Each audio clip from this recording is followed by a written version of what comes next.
The unsuccessful siege of Carthage in 238 BC dealt a significant blow to morale, both within the mercenary rebel army and across Libya.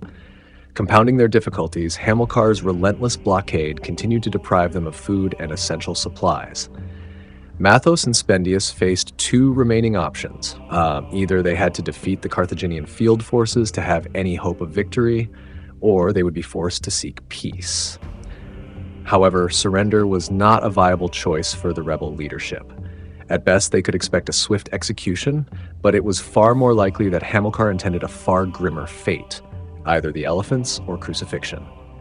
These same fears undoubtedly weighed on their officers and soldiers, all of whom recalled the atrocities committed outside Hippo Diaritis, as well as their own mistreatment of prisoners. Ironically, Hamilcar's policy of executing captured rebels only served to strengthen their resolve, sustaining the movement even in its most desperate hour. Polybius writes that after some time, they assembled the best of the mercenaries and the Libyans and advanced against the Carthaginian field forces. He uses the plural they immediately after mentioning Mathos and Spendius. However, as the campaign reaches its climax, Mathos is notably absent, and later he is explicitly placed at Tunis. Given that the campaign lasted for a considerable period, it is possible that he initially joined the other generals before returning to headquarters. However, this would have left Tunis without a senior commander for weeks or even months, which seems unlikely, especially considering that field operations were not Mathos's strength.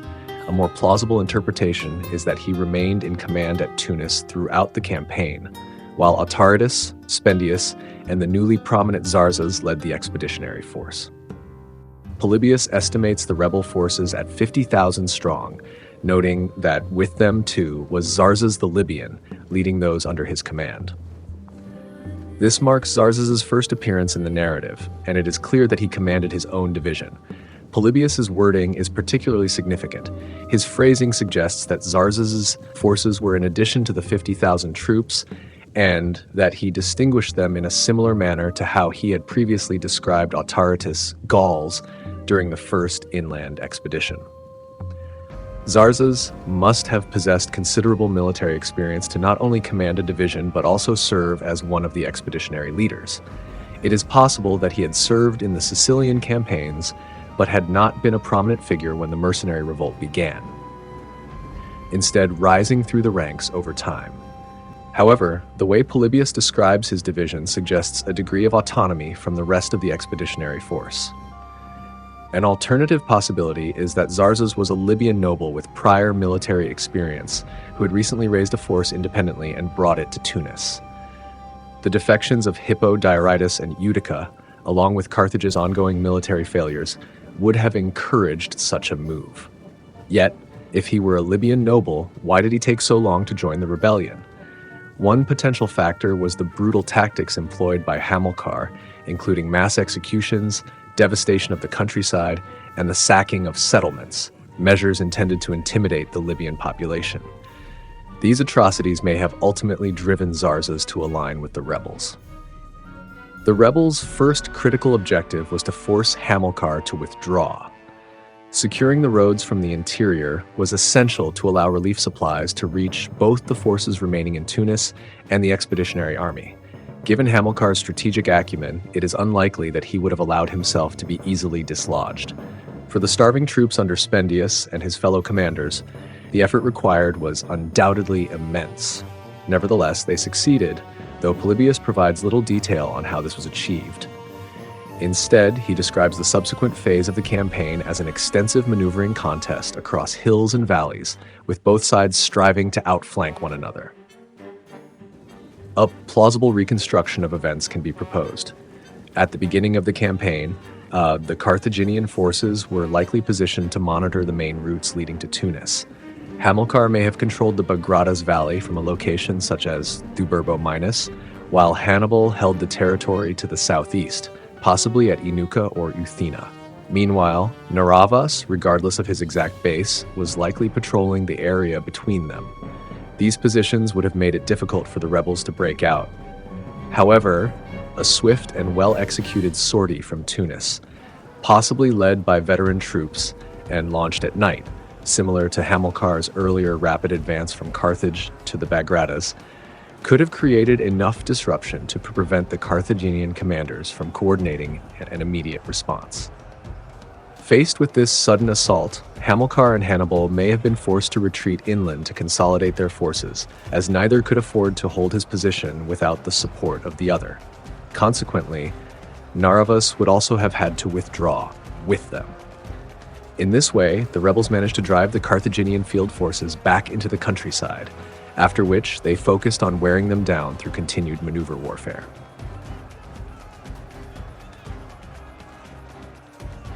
Polybius outlines the tactical approach employed by the rebels, stating that they proceeded again to march parallel to the Punic forces on the open ground and shadow Hamilcar. Thus, they avoided level terrain, terrified as they were of his elephants and Narvaez's cavalry, and strove to be the first to occupy the hills and passes.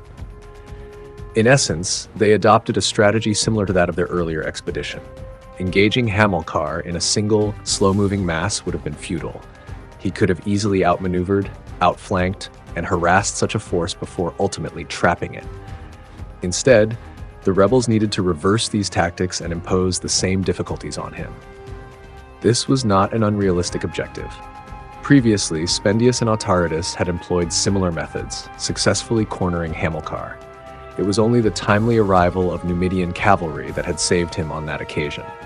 At that time, he had been shadowed, harassed, and ultimately encircled by 3 coordinated enemy forces. Evidently, the rebel commanders sought to replicate this approach once again. Now, however, the rebels had only their own forces from Tunis at their disposal, whereas Hamilcar commanded a larger army. This suggests that they deployed the majority of their troops in order to maintain a numerical advantage. If they could isolate one division of the Punic forces from the rest, they could concentrate a strong contingent against it, while simultaneously positioning enough troops to delay or at least harass the reinforcements attempting to provide support. The isolated division would then face a critical decision, whether to stand and fight or to retreat. If it chose to withdraw, Spendius's logical response would be to attempt to cut it off from reuniting with the main force. Even if this effort failed, he could still hope to inflict significant losses during the retreat. Conversely, if the Carthaginian army remained united, the rebels would likely attempt to launch attacks from multiple directions to force a fragmentation of its ranks. Whatever cavalry the rebels had at their disposal would need to be deployed against Narvaez's squadrons. However, it is evident that their cavalry was of inferior quality and almost certainly was also outnumbered. The rebels' tactics were extraordinarily risky, as they had to contend with all 3 branches of Hamilcar's forces: infantry, cavalry, and elephants. Narvaez and the elephants, in particular, inspired great fear among them. It appears they had no elephants of their own, putting them at a further disadvantage.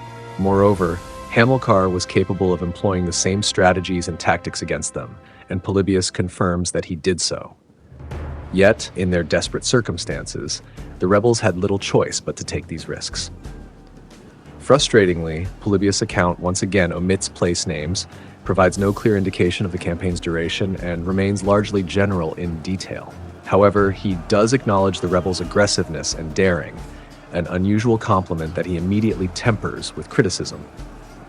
He argues that they lacked the experience and vigor of generalship, being constrained by military unskillfulness and mindless routine.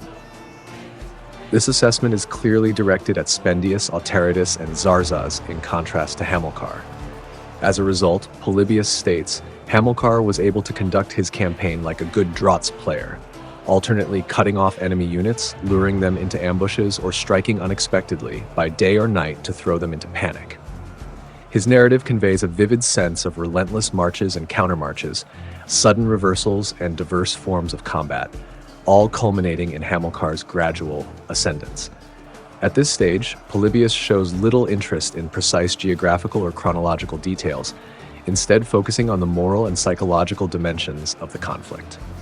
Spendius and his fellow commanders maintained the cohesion of their forces, continued to engage in combat, and at times even gained the upper hand in the deadly contest unfolding across Libya's uplands. Polybius' acknowledgement of their aggressiveness and daring suggests that their morale remained high. a stark contrast to their first expedition a year and a half earlier, which had completely lost its will to resist following Hamilcar's and Narvaez's decisive victory. This renewed resilience would have been deeply frustrating for Hamilcar.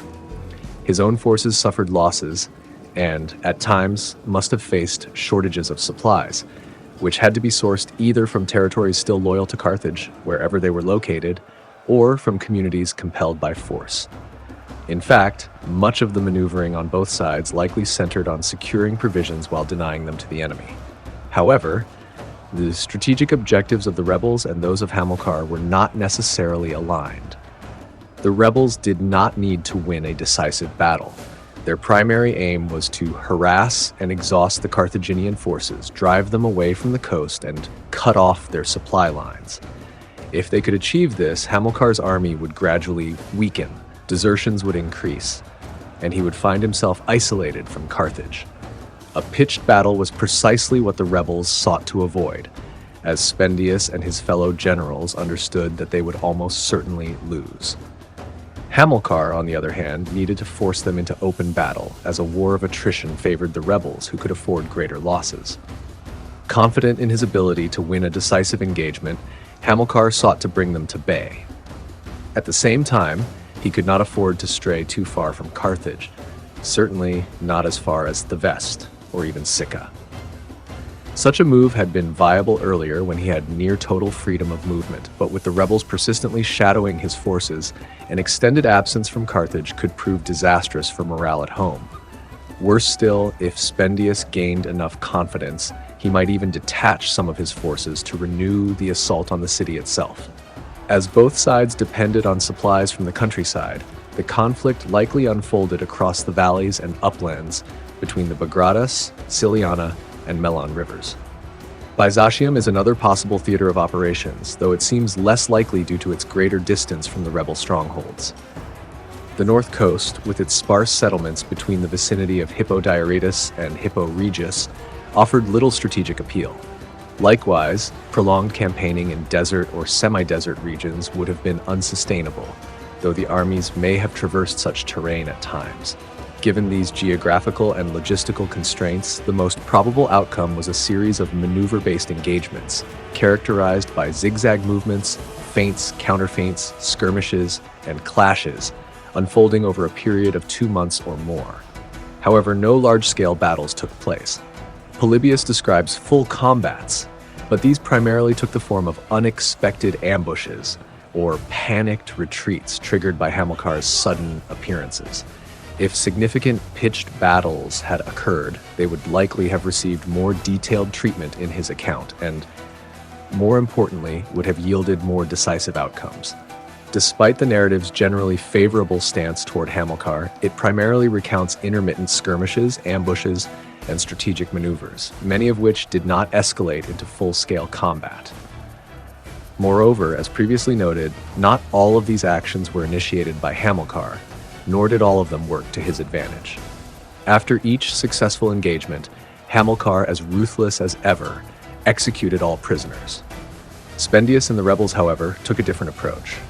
One possible reason for this leniency was to instill hope among Hamilcar's troops that if captured, they might be spared, thereby discouraging them from fighting to the death when faced with inevitable defeat. Additionally, it is possible that the rebel army, having brought only a limited number of slaves from Tunis during its breakout, found captured prisoners useful as additional laborers.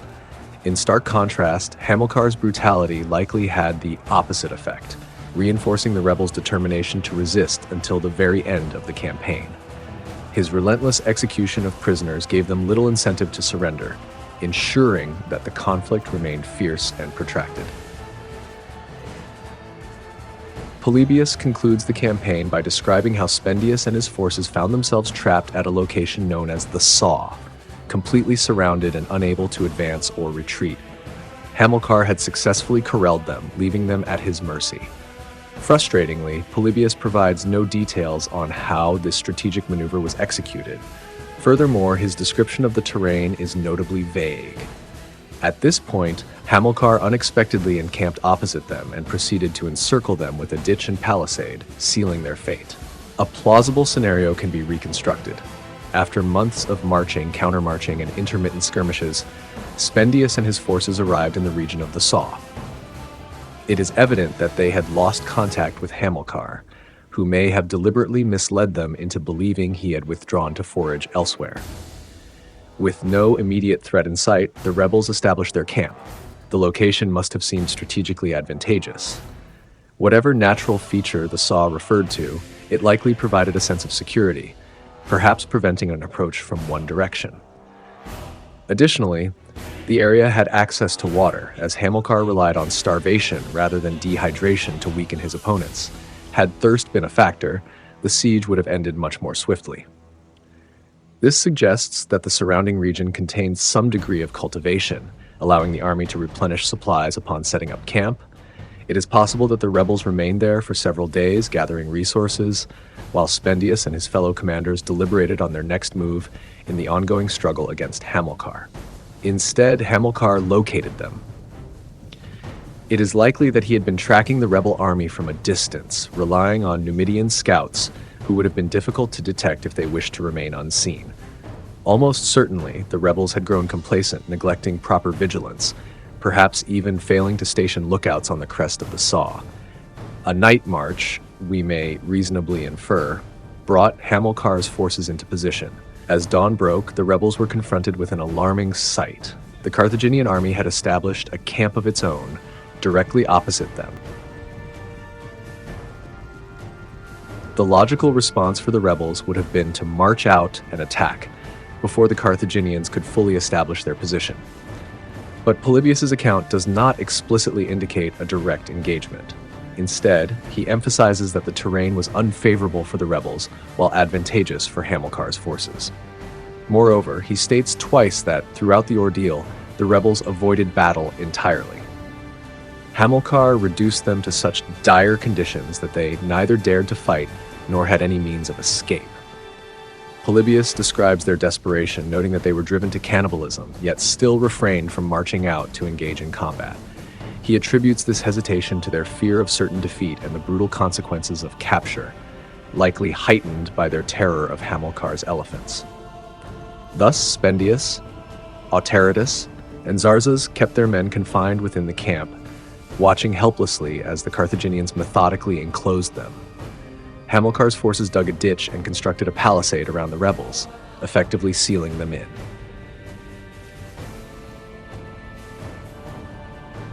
At the Saw, the rebels had access to water, but limited food supplies. The fluid nature of the campaign would have made it difficult for either army to maintain a steady supply of provisions or transport large stockpiles. Even if the rebels had managed to secure some fresh supplies before their entrapment, the ensuing stalemate meant that, as these dwindled, they could not be replenished. The season was likely early to midsummer, meaning increasingly hot days and stifling nights. Spendius's forces found themselves in a predicament similar to that of the entire rebel army during its earlier siege of Carthage. They exhausted their remaining provisions and soon faced starvation. Driven by desperation and fear of their enemies, they resorted to cannibalism, first consuming their prisoners, then turning on their own slaves. Several messengers were dispatched to Tunis, but it remains unknown whether any reached their destination. The rebels endured, hoping that Mathos would lead a relief force from Tunis to save them. Whether Mathos was ever informed of their plight is uncertain. He may not have received the messages, or he may have felt unable to act, constrained by the presence of the 10,000 defenders of Carthage under Hanno. The dire situation in the rebel camp led to growing unrest. Spendius, Autaritus, Zarzas, and their lieutenants had managed to maintain control over their men, primarily by promising that relief would soon arrive. However, as hope for this dwindled and the food supply continued to deplete, morale faltered. Unsurprisingly, the men began to direct their frustration toward their commanders. Spendius and his colleagues now faced physical threats from their own soldiers, and, like Hamilcar, both the generals and the rank and file were all too aware of the fate of Gisco and his fellow commanders. At this point, events unfolded rapidly. A herald was selected and sent to Hamilcar, an action steeped in irony. These were the same rebels who had once vowed a gruesome death to any herald dispatched to them, yet now they were the ones seeking an audience. Naturally, Hamilcar listened to their message. The rebel generals and their immediate subordinates were requesting permission to approach him for negotiations, an implicit acknowledgement of their defeat. Polybius states that the rebel leaders had decided to hand themselves over to the enemy and discuss a settlement with Hamilcar. In essence, they offered to enter his camp in person, placing themselves entirely at his mercy. Not only did Spendius, Autaritus, and Zarzas agree to go, but also their 7 chief lieutenants, the entire high command of the army. They appear to have gone unarmed, as Polybius makes no mention of weapons or attendants. The decision for the leadership of the trapped army to place themselves directly in Hamilcar's hands suggests either an extraordinary naivety, which seems unlikely for seasoned commanders like Spendius and the battle-hardened Autaritus, or an acceptance of their fate as sacrificial victims, willing to sacrifice themselves for the army's survival. Hamilcar once again demonstrated his skill as a shrewd political strategist. The terms he offered appeared remarkably lenient. He demanded only the right to select 10 men from among the rebels to detain, while the rest would be permitted to depart freely, each with a single tunic. The rebel leaders readily agreed to these conditions, believing them to be fair. However, Hamilcar then exercised his right to choose the hostages and selected the rebel high command, including Spendius, Autaritus, and Zarzas. In doing so, he effectively neutralized the leadership of the rebel army without violating the sacred rules of parley, which forbade the seizure of enemy envoys. What followed was dramatic, though. Once again, Polybius condenses his account. The rebel troops soon learned that their commanders had been arrested, but they were unaware that an agreement had been reached. Suspecting treachery, they armed themselves in preparation for battle. However, they were already too late. The initiative had passed to Hamilcar. Before the now leaderless rebels could attempt to break out of their encirclement, they found themselves confronted by enemy troops and elephants ready to strike. It is unlikely that the entire Punic army, especially its elephants and cavalry, had been continuously positioned along the full extent of the ditch and palisade since the beginning of the blockade. Such a deployment would have dangerously dispersed Hamilcar's forces and does not align with Polybius's statement that the Carthaginian general now surrounded the rebels with his elephants and the rest of his army. More plausibly, a portion of Hamilcar's troops had been patrolling the perimeter while the majority remained in reserve within the camp, prepared for a decisive engagement. Now, with the moment at hand, Hamilcar deployed his entire force for the final assault. It is also possible that Hamilcar had already positioned his forces in anticipation of this moment. If he had kept Spendius and the other rebel leaders in his camp overnight before presenting them with his terms, he may have used the cover of darkness to move his troops into position, ensuring that when the rebels realized what had happened, they would find themselves entirely at his mercy. The final outcome becomes more logical if we consider that Hamilcar himself may have ensured that the news of Spendius and the other leaders' arrest reached the rebel troops. A deserter feigning defection, a slave promised freedom in exchange for delivering the message, or even a shouted declaration from the Punic camp would have sufficed. Polybius describes the rebels as believing that they had been betrayed, and it is important to note that their suspicions need not have been solely directed at Hamilcar. The perception of betrayal could have extended to their own commanders, creating further confusion and panic among the rebels. Even without suspicions of betrayal, the rebel chain of command was shattered, and Hamilcar gave them no time to recover. As dawn broke, his forces surged forward, crossing the barricades and hemming the rebels into an ever-tightening noose. With their commanders absent and fear gripping the ranks, the rebels were slow to react. By the time they realized what was happening, the Carthaginians had already gained the initiative.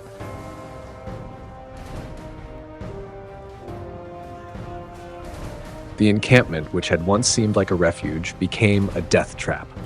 With the Punic forces pressing in from all sides, the rebels had nowhere to run.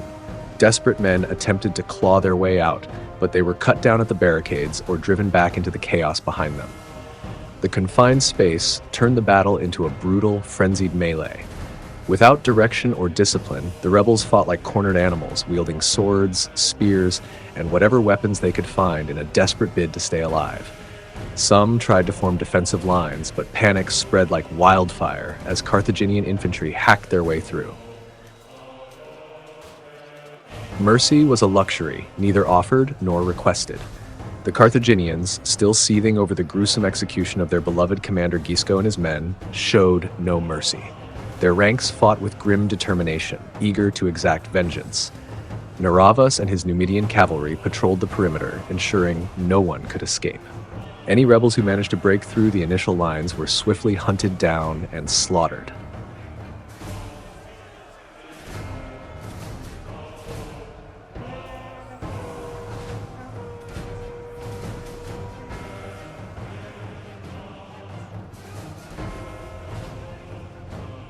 As the rebels faltered, Hamilcar unleashed his war elephants. The massive beasts crashed through the camp, their drivers directing them to trample anything in their path. The rebels who had managed to hold their ground now faced an unstoppable force. Those too weak to fight, wounded or exhausted from starvation, were crushed beneath the elephants' feet. Others, seeing no way out, threw down their weapons and attempted to surrender, but there was no clemency to be found.